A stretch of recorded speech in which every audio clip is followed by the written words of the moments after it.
तो फाइनली हुकूमत पाकिस्तान की जानिब से वज़ीर-ए-आज़म अपने घर प्रोग्राम के तहत ऑनलाइन रजिस्ट्रेशन का बाकायदा आगाज़ कर दिया गया है। ऑनलाइन एप्लीकेशन फार्म आ चुका है, आप अपने स्क्रीन को ऊपर देख सकते हैं। ऑनलाइन एप्लीकेशन फार्म को आपने कैसे पुर करना है, कहाँ पे क्या लिखना है, मुकम्मल तफसीलात स्टेप बाय स्टेप इस वीडियो के अंदर आपको बताई जाएगी। तो चलते हैं वीडियो की तफसील में। सबसे पहले नंबर पे दोस्तों एक चीज़ आप अच्छे तरीके के साथ नोट कर लें, वज़ीर-ए-आज़म शहबाज शरीफ की जानिब से वज़ीर-ए-आज़म अपने घर प्रोग्राम का बाकायदा इफ्तिताह कर दिया गया है, आप अपने स्क्रीन को ऊपर देख सकते हैं।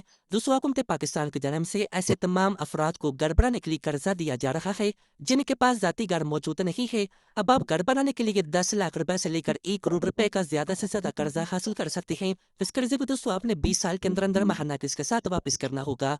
दोस्तों अगर आप इस स्कीम के लिए अप्लाई करना चाहते हैं तो उसके दो तरीकाकार है। नंबर 1 के ऊपर दोस्तों आप बैंक में जाकर दरखास्त फॉर्म पुर करके जमा करवा सकती हैं। इसके लिए दोस्तों आप अपने स्क्रीन को ऊपर देख सकते हैं, पाकिस्तान के तमाम कमर्शियल बैंकों ने दरखास्त की वसूली का आगाज कर दिया है।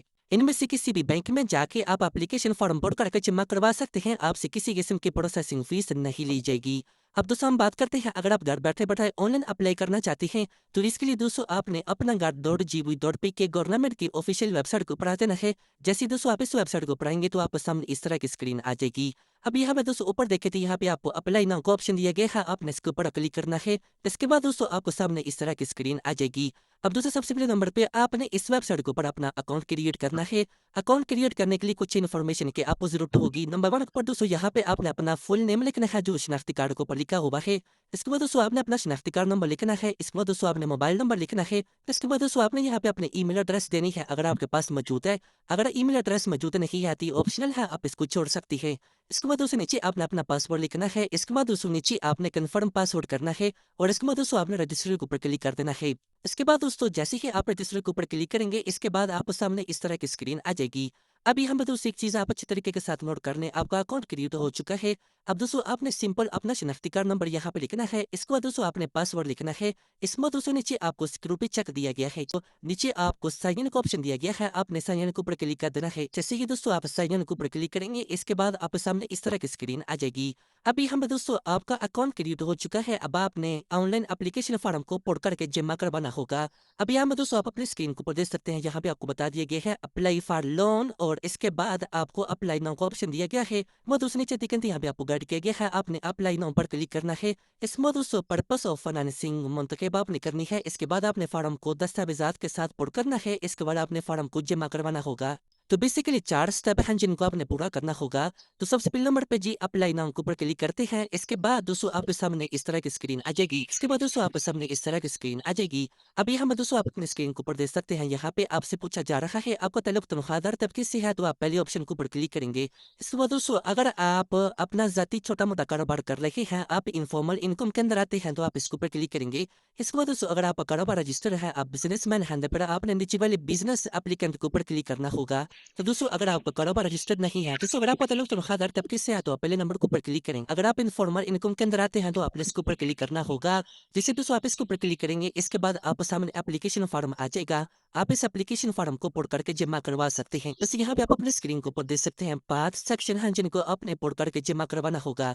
तो सबसे पहले नंबर पर दोस्तों बैंक डिटेल के बारे में हमसे पूछा जा रहा है। तो सबसे पहले नंबर पे यहाँ पे तमाम बैंकों के नाम आपको फ्राहम कर दिए गए हैं जो आपको वज़ीर-ए-आज़म अपने घर प्रोग्राम के तहत कर्जा फ्राहम कर रही है। तो कौन से बैंक से आप कर्जा लेना चाहते हैं, आपने उसका नाम यहाँ पे सेलेक्ट करना होगा। तमाम माइक्रो फाइनेंस बैंक, तमाम कमर्शियल बैंक जो आपको वज़ीर-ए-आज़म अपने घर प्रोग्राम के तहत कर्जा फ्राहम कर रहे हैं उनके नाम यहाँ पे आपको लिखे हुए नजर आ रही हैं। तो बेसिकली मेरा जो अकाउंट है वो मीज़ान बैंक के अंदर मौजूद है, तो मैं यहाँ पे मीज़ान बैंक को सिलेक्ट कर लेता हूँ। अगर आप चाहे तो आप नेशनल बैंक ऑफ पाकिस्तान को सिलेक्ट कर सकती हैं या फिर आप मीज़ान बैंक को भी सिलेक्ट कर सकते हैं, दूसरी आपके ऊपर डिपेंड करता है। इसके बाद दोस्तों आगे चलते हैं, यहाँ पे जी ब्रांच नेम मेरे से पूछा जा रहा है कौन से ब्रांच के अंदर मेरा अकाउंट है, और इसके बाद ब्रांच सिटी यहाँ पे मेरे से पूछा जा रहा है, और इसके बाद जी एग्जिस्टिंग बैंक अकाउंट नंबर अगर आपके पास है तो आप यहाँ पे लिख सकते हैं। इसके बाद दोस्तों आगे चलते हैं, यहाँ पे एग्जिस्टिंग बैंक नेम पूछा जा रहा है। दोस्तों जल्दी जल्दी मैं इस फॉर्म को पूरा कर लेता हूँ और उसके बाद हम आगे वाले सेक्शन को ऊपर चलेंगे। जैसे कि दोस्तों आप तमाम तरह इन्फॉर्मेशन लिख लेंगे, इसके बाद दोस्तों नीचे आपको सीवे नेक्स्ट का ऑप्शन दिया गया है, आपने इसके ऊपर क्लिक कर देना है। इसके बाद दोस्तों आपके सामने इस तरह की स्क्रीन आ जाएगी। अभी हमें दोस्तों आप अपने स्क्रीन के ऊपर देख सकते हैं दूसरे सेक्शन के ऊपर हम आ चुके हैं। पहला सेक्शन हमारा मुकम्मल हो चुका है। अब दोस्तों यहाँ पे पर्पस ऑफ फैसिलिटी के बारे में आपसे पूछा जाएगा। सबसे पहले नंबर पे दोस्तों सेक्टर को आपने सिलेक्ट करना है। जैसे आप इसके ऊपर क्लिक करेंगे तो यहाँ पे आपसे पूछा जाएगा आप हाउस फ्लैट परचेज करना चाहती हैं या दूसरे नंबर के ऊपर जी ऑप्शन आ चुका है प्लॉट प्लस कंस्ट्रक्शन। अगर आप प्लॉट पे परचेज करना चाहते हैं प्लस कंस्ट्रक्शन भी करना चाहते हैं तो आप इसके ऊपर क्लिक कर सकती हैं। तीसरे नंबर के ऊपर दोस्तों यहाँ पे कंस्ट्रक्शन का ऑप्शन दिया गया है। अगर आपके पास प्लॉट मौजूद है, आप सिर्फ घर बनाने के लिए कर्जा लेना चाहते हैं तो आप इसके ऊपर क्लिक करेंगे। ठीक है, तो अगर आप बना बिना घर परचेज करना चाहते हैं या फ्लैट परचेज करना चाहते हैं तो पहले ऑप्शन के ऊपर आपने क्लिक कर देना है। इसके बाद दोस्तों अभी चलते हैं तो यहाँ पे आपसे पूछा जा रहा है अमाउंट अप्लाइड फॉर रीज। यहाँ में दोस्तों आप पैसे इनको बताएंगे कितने पैसे आप अप्लाई करना चाहती हैं। 10 लाख रुपया कर्जा अप्लाई करना चाहती है, 20 लाख, 40 लाख, 50 लाख, 80 लाख, जितना कर्जा आप अप्लाई करना चाहती हैं यहाँ पे दोस्तों आपने लिख देना है। तो मैं यहाँ पे दोस्तों 30 लाख रुपए लिख देता हूँ। मैं 30 लाख अप्लाई करना चाहता हूँ। इसके बाद दोस्तों आगे चलते हैं तो यहाँ पे जी एप्लीकेंट ओन कंट्रीब्यूशन, आप कितने इक्विटी खुद डालना चाहते हैं। कम से कम 10% आपने इक्विटी खुद डालनी होगी। 10% पैसे आपने खुद लगाने होंगे उस घर के ऊपर जिसके लिए आप कर्जा लेने जा रहे हैं। अगर आप चाहें तो आप 15%, 20% जितना चाहें आप कंट्रीब्यूशन कर सकते हैं। मैं कम से कम 10% के ऊपर क्लिक करता हूँ। इसके बाद दोस्तों आगे चलते हैं तो यहाँ पे पूछा जा रहा है सिटी ऑफ प्रॉपर्टी, कौन सा सिटी के अंदर आप अपने प्रॉपर्टी जो आप परचेज करना चाहते हैं। यहाँ पे आपने सिटी का नाम लिखना है। सुबह दोस्तों आगे चलते हैं तो यहाँ पे लोन टर्नओवर के बारे में आपसे पूछा जा रहा है कितने साल के अंदर अंदर आप पैसे वापस करना चाहती हैं।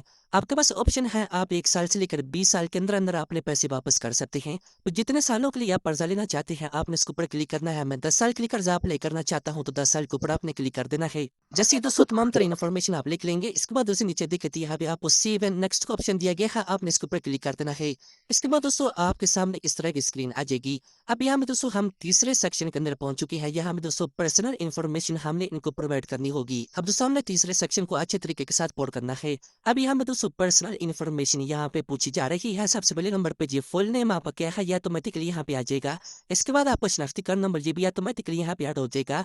इसके बाद दोस्तों शनाख्ती कार्ड की इशू डेट, इसके बाद डेट ऑफ बर्थ आपकी क्या है, इसके बाद आपका ईमेल एड्रेस, इसके बाद दोस्तों आपका फोन नंबर, इसके बाद दोस्तों आप जेंडर सेलेक्ट करेंगे आप मेल है या फीमेल है। इसके बाद दोस्तों नीचे आते यहाँ पे अपने फादर का नाम लिखना है। इसके बाद दोस्तों फादर का शनाख्ती कार्ड नंबर, इसके बाद नंबर ऑफ और डिपेंडेंट्स कितने हैं आपके, यानी आपके ज़रिए कफालत कितने अफराद हैं तो वो आप यहाँ पे लिखेंगे। इसके बाद दोस्तों आगे चलते हैं तो यहाँ पे मदर का नाम आपने लिखना है। इसके बाद दोस्तों करंट रेजिडेंट स्टेटस आपका क्या है, अगर आप अपने जाति घर के अंदर रह रही हैं या फिर आप रेंटल अपार्टमेंट के अंदर रह रही हैं या फिर आप रेंटल हाउस के अंदर रह रही हैं या फिर आप हॉस्टल के अंदर रह रही हैं या लिविंग विद फैमिली के अंदर रह रही हैं, तो जो भी स्टेटस आपका है तो आपने इसके ऊपर क्लिक कर देना है। इसके बाद दोस्तों आगे चलते हैं तो यहाँ पे आप इनको बताएंगे कितना महाना रेंट आप इनको पे कर रही है। इसके बाद दोस्तों नीचे आते तो यहाँ पे आपने अपना सूबा सेलेक्ट करना है, कौन सा सूबे के अंदर आप रहते हैं। तो मैं पंजाब से हूँ तो पंजाब के ऊपर मैं क्लिक करूंगा। इसके बाद दोस्तों आगे चलते हैं तो यहाँ पे आपने अपने जिले का नाम सेलेक्ट करना है, आपका जिला कौन सा है। इसके बाद दोस्तों आगे चलते हैं तो यहाँ पे करंट रेजिडेंशियल एड्रेस आपका क्या है वो आप यहाँ पे लिखेंगे। इसके बाद दोस्तों मेलिंग एड्रेस आपका कौन सा है वो आप यहाँ पे लिखेंगे। ठीक है, अगर आपका परमानेंट एड्रेस और करंट एड्रेस एक ही है तो आप यहाँ पे एक ही एड्रेस लिख देंगे। ठीक है, इस मौके से नीचे देखें तो यहाँ पे जी अगर आपके पास की और बंदा भी है, अगर आप 2 बंदे मिलकर अप्लाई कर रहे हैं तो यहाँ पे दोस्तों आपने उसकी इन्फॉर्मेशन ऐड कर देनी है। ठीक है, अगर आप अकेले ही अप्लाई कर रहे हैं तो सिंपल दोस्तों तमाम तरह इन्फॉर्मेशन लिखने के बाद अपने ऊपर आपने एक फोटो भी अपलोड कर देनी है और तमाम तरह इन्फॉर्मेशन आपने सही तरीके के साथ लिखनी है। यहाँ पे किसी किस्म की आपने गलती नहीं कर सकते। दोस्तों नीचे दिक्कत यहाँ पे आपको सेव एंड नेक्स्ट ऑप्शन दिया गया है, आपने इसके ऊपर क्लिक कर देना है। इसके बाद दोस्तों आप सामने इस तरह की स्क्रीन आ जाएगी। अब यहाँ में दोस्तों चौथा सेक्शन हमारे सामने आ चुका है। यहाँ में दोस्तों इम्प्लॉयमेंट टाइप यहाँ पे हम इनको बताएंगे।